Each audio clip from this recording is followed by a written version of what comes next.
The fiancé visa process, is it like open line communication or long visits, like a month plus, or a mixture of both? What do you think, Dina? You went through it. You did it. Yes, How'd you do actually, that? I went through it, and it took like 7 months. But my husband, during that 7 months, he went there like 3 or 4 times, and he stayed there like 3-4 days, and we made a lot of pictures, and stuff like that. Yes, you should visit. Yes, like a couple times at least. It Okay. will help. Did you have They much will ask. communication between each other when he was back in the States? Were you Yeah, talking? yes, we've been writing letters back and forth. Okay. So yes, it's helped too. You have to show when you go to embassy. You have to show your pictures. You have to show your letters, everything. There are so many questions there. So make sure you went to see her a couple times at least. Okay. Any other comments? How to foster that? How to keep the fire burning in that relationship? Yeah, we've been through a lot. So it's like we're communicating online and offline for more than a year, because since processing time and then the files to be achieved before processing it. So it helps a lot too. It makes it tests your relationship and connection together, because you will know how strong your relationship you are through long distance relationship, how badly you want to meet him, and then just wait, and the patience through it's true love. Yeah. All right. Yeah, definitely. Writing video calls nowadays with Skype and WhatsApp and Viber and all that, it's so easy. So use this, use it, and make sure and get to know her, and also visit as much as you can and stay as long as you can, because you get to know her a lot more. You can make memories together. And I see it sometimes that the long distance thing is not that easy, especially for Latin women. They like to be in touch with a partner, like having them there, can touch them, give them a kiss and all that. They're very caring. So it's not easy for her if she just met you, you start a relationship, and she has to wait 6 or 7 months until she can actually see you again. That is, it's not easy for them. So the more you can chat, the more you can write, the more you can come, the more flowers you can send, the better to get the long distance thing over as soon as you can. Yeah. To keep the fire burning. Yeah, yeah, Keep the fire burning. and show the interest, and that you are a real gentleman. The Colombian women really want to like to be conquered. So the man is the one who should write in the morning, "Good morning, honey, how are you? How did you sleep? A good morning, a good night, a kiss," all that. And Colombian men are very attentive, so they usually call their woman like, I don't know, 20 times a day. You don't have to do that, but show your interest, because sometimes from the culture we are used that we give the other partner their space, right?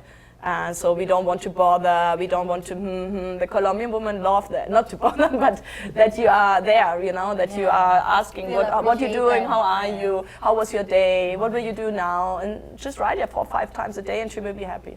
Oh, interesting. Very good.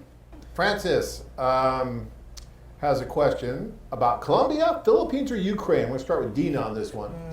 And he says, which ladies will be willing to stay in their country looking for marriage and being an expat? Children are welcome. So he wants to know which women would be most likely to stay in their country, because he's looking to leave and be an expat. So out of those 3 countries, Colombia, Philippines, or Ukraine, which one do you think, Dina? So, question: if a girl willing to stay in her own country and don't, okay, yeah, some girls will want to stay. Yes, sure. Is there one Yes. over the other more? So out of the Ukraine, Philippines, probably or Colombia? Ukrainian girls will want to go somewhere. I mean, because the economics and all that stuff. Yeah, but some girls will stay. I know a couple girls who willing to stay, and they asking guys if you're willing to go live in her country. Okay. Yes, that's happened. All right. And Rana, what do you think about that question? For me, it's like 30% of the women wants to stay because of the family intact.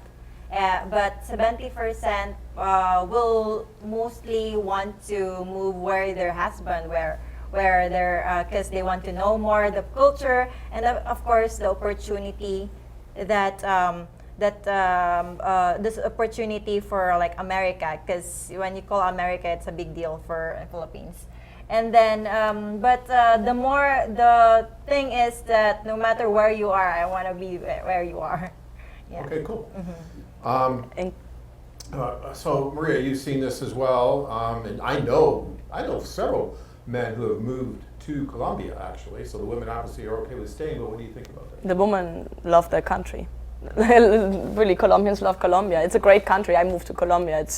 It's just beautiful, and the people are very, very nice. So I think basically no woman would have a problem staying in her country. She is motivated to move if wants her to move, but lots of them would love to stay because, as you said, they have their family there. They grew up there. Colombia is now more safer than ever.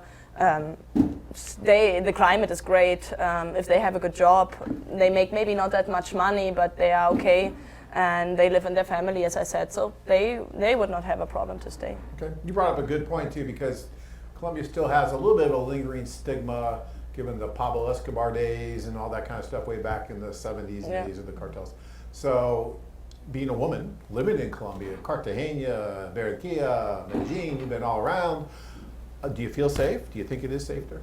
Yes, you have to be careful, like in every other big city, in the neighborhoods where you go. But obviously, where our offices are, where the hotels are, it's very safe. I walk there at night as a woman alone in areas, not everywhere, of course, but I do, and I can do it, and it's quite safe. It's really like the guys are always like surprised. This is Colombia here. Can I do that? And then when they walk, it feels like San Francisco. Yeah, they were just telling me Medellin is like San Francisco. So there are really, really safe areas. There are of course also insecure areas still, but that's not where you want to go and where there's nothing to do for you. So. Okay.